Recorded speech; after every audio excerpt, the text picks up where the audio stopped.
Hello and welcome to Orchids 365. My name is Roxy and this is Julio. Julio, it's not very polite to put your behind in front of the camera for our viewers, but you know, you're cute, so we can't get mad at you, right? Thank you, sir. You think you can probably... Yeah, there you go. So this is part 2, and this is going to be more of an educational video. I've been learning about Miltonias, so I have been given the mission of rescuing Miltonias. I promise you I did not sign up for it. I did not own any in my collection. So the first one was given to me by my friend Justine from Blue Jay Orchids, and she already had it established in this wood basket, but this one is growing entirely in fern. And to tell you the truth, she's not doing bad at all. Ever since I got her, I have this growth right here and this growth right here. So I'm not gonna touch her. Oh, and another, I have like 3 new growths, you guys. And I have not touched her. I just made sure that she is sitting in the adequate lighting and getting the adequate watering. And that's what I wanted to do in this video. I wanted to share with you what I've learned about it. Coincidentally, my friend Melissa showed up with this one. And when I looked it up, guess what, guys? Another Miltonia Moreliana, but this one says Alba with dark. And sometimes this happens, and then Melissa's like, I don't know how to care for this, try to do it some justice. So I went online and I did some research. So the lighting for the Miltonias, they should be relatively shaded. Direct sunlight, because their leaves are so thin, will burn them almost instantly. So you want to avoid them getting any direct sunlight, okay? Miltonias are warm growing. They're often confused with the, how do you say it, Miltoniopsis, and those do not, I don't think they will do good here. I think they do need a little bit of coolness. So these are a bit hardier for our environment, because I learned that they are fine up to 90 degrees Fahrenheit, as long as you're maintaining high humidity. I mean, they need 70, 75, and that's not a problem here, especially in Florida and in the summer. So far, without me even knowing it, I've been doing a pretty good job with this one, because she's under the shaded tree, plenty of humidity, plenty of water. I've never grown in shredded fern before. She's sitting in it, she's happy, so I will not touch her. The only time I'll probably have to is just get her out of this ugly thing, but I don't want to like disturb her growth right now, so I think she's fine. But this poor little person, you heard me, it's a person, no I'm kidding. This poor little guy, it's kind of droopy and sad and needs some water. Not any sunburning, not doing bad at all for a rescue mission. You know, just a little dead bulb here. This one may be shriveling up. It's okay. We're gonna get it out of this moss and assess the situation. Now, they have really short, thin roots, which is why when I was doing my research, I learned that they would do good either mounted, but if they're mounted, they need to get a lot of water, guys, and they need to properly drain out. Or I read that shallow pots work really well. So I was like, this is perfect for the part 2 of my new prototype. So I was thinking, you can see the habit already of it being like, you know, walking this way, just like this one's walking that way and walking out of the pot.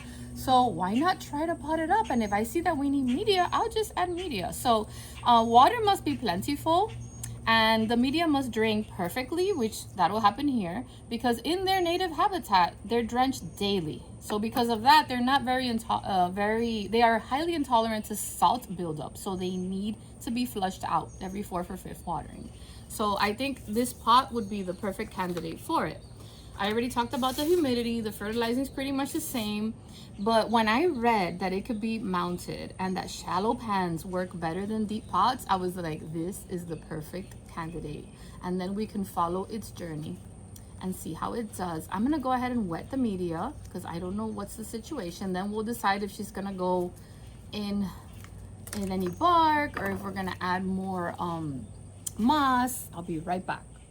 Okay. As soon as I wet it, you can see it has a beautiful root system, and it really only has some moss here around the top. Very easily removed. Look at this. It just came peeled right off.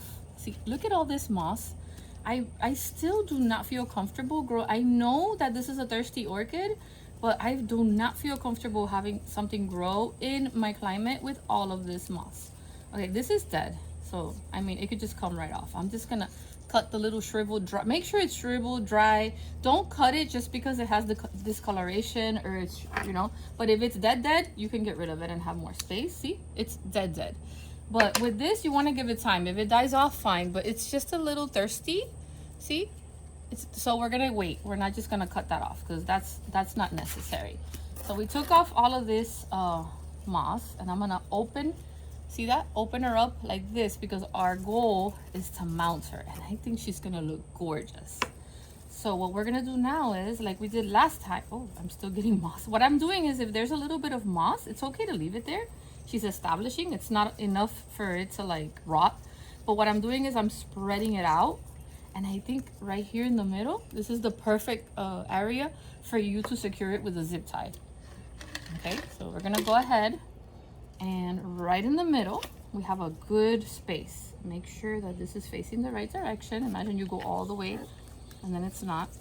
And then find a hole. This is the tricky part because it's moving around and I want it to be exactly in the middle, but the goal of me doing this is for it to be practically mounted. It'll make me feel better because I get nervous about having things in moss. That often doesn't end well for me. And especially outdoors. You know, you can control the moss indoors, but oh, I think I caught it. There. Okay, this glove is not helping me. Can't feel anything. All right, oof, there. Okay, so what I'm gonna do is take this off, put her there. And then I'm gonna have to try to see how I can tighten it. But I got her there in the middle. You see she's still wobbly, so I have to tighten the zip tie some more. Oh my God, she already looks like another plant. I'm gonna go ahead and get something that I can tighten with without cutting it. Okay, she's not going anywhere. There's no wobbling. She's super secure. And she's gonna probably just go. And the roots, you see how short and how thin they are? So I'm probably gonna put just a little bit of moss around and then some of mix, and then keep an eye on her. I'm probably gonna put her where I have her because she's doing really good, and since they're both Miltonias, we should be fine. So what I wanted to remind you is it's something that can be done. I've had this one for over a year almost, and so far so good, and it was my first Miltonia. I just think you have to pay attention to the lighting because these leaves can be really sensitive. If they're underwatered, they will start to develop a shrivel on the leaves. You want to keep an eye on for, it's like a little accordion shrivel, which is something that most Oncidiums do to tell you, hey, I'm thirsty. So you want to avoid the shriveling of the leaves. If it happens, don't be hard on yourself. Just give it more water. It's just, you got to keep an eye on it. And once you see you found a sweet spot for it, you found the right media for it in your grow area, you should be fine and be confident that you could do it. Because I always tell you, try everything. Anything's possible. Will you fail sometimes? Yeah, but it doesn't mean you stop trying. So I hope that all the little things that I've learned about the Miltonia helps you and maybe inspires you to grab one. They have beautiful flowers. I'm going to share stock pictures or throughout the video, probably when I show you, if I find it online, what they look like. And give it a shot. You can come back and save this video. I put the important little keys that you need: the light, the temperature, the watering, the right humidity, and the potting can be a little tricky, but once you find what works, you know. So now I'm just gonna put a little bit of moss, a little bit of mix. Keep it real low, not a lot, because it needs to drain. Okay, and it's thirsty, but it needs to completely dry out. So I hope this has been helpful. Feel free to comment, let me know, and always remember to please be kind. Catch you next time.